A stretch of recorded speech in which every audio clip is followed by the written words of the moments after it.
बंगाल में भी एक बिहार के अंकित यादव को पीट दिया।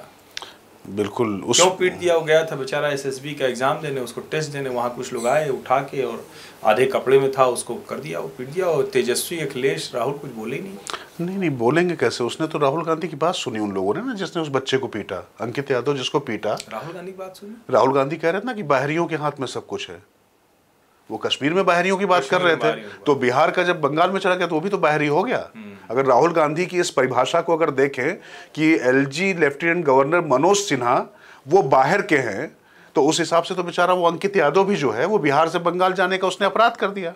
एक अपराध नरेंद्र मोदी जी ने किया कि लेफ्टिनेंट गवर्नर बनारस का आदमी यहाँ पर आके बैठा दिया उन्होंने, और एक अपराध उस बच्चे ने किया कि अपनी भविष्य की संभावनाओं को लेकर वहां चला गया। किशोर सिर्फ राहुल गांधी को क्यों करें? ममता बनर्जी ने भी तो पूरे चुनाव में बहिर्गतो अमित शाह और नरेंद्र मोदी को कहा कि तो बाहरी आ गए, गुजराती हैं आ गए हैं। ये जो बंगाली भद्रलोक का विद्रूप चेहरा जो दिखाया उन्होंने, ये वही है ना। और उसी परंपरा को मैं कह रहा हूं कि जो राहुल गांधी अभी कह रहे हैं, जो ममता कह रही है, इंडिया गठबंधन जो है, अपने आप को इंडिया कहते हैं, आप INDIA बोलिए तो उस पर उनकी बड़ी आपत्ति होती है।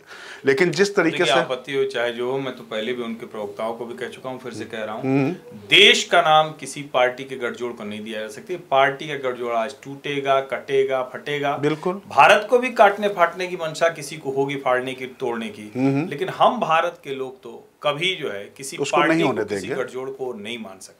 बिल्कुल। और ये खतरनाक है जो बंगाल में हुआ है। हम लोग ऐसी प्रतिक्रिया, तीखी प्रतिक्रिया महाराष्ट्र में देते थे जब उत्तर प्रदेश बिहार के लोग जाते। बिल्कुल। लेकिन कमाल की बात यह है कि वो लोग जो महाराष्ट्र में ऐसी घटना होने पर प्रतिक्रिया देते थे, अब वो नहीं दे रहे।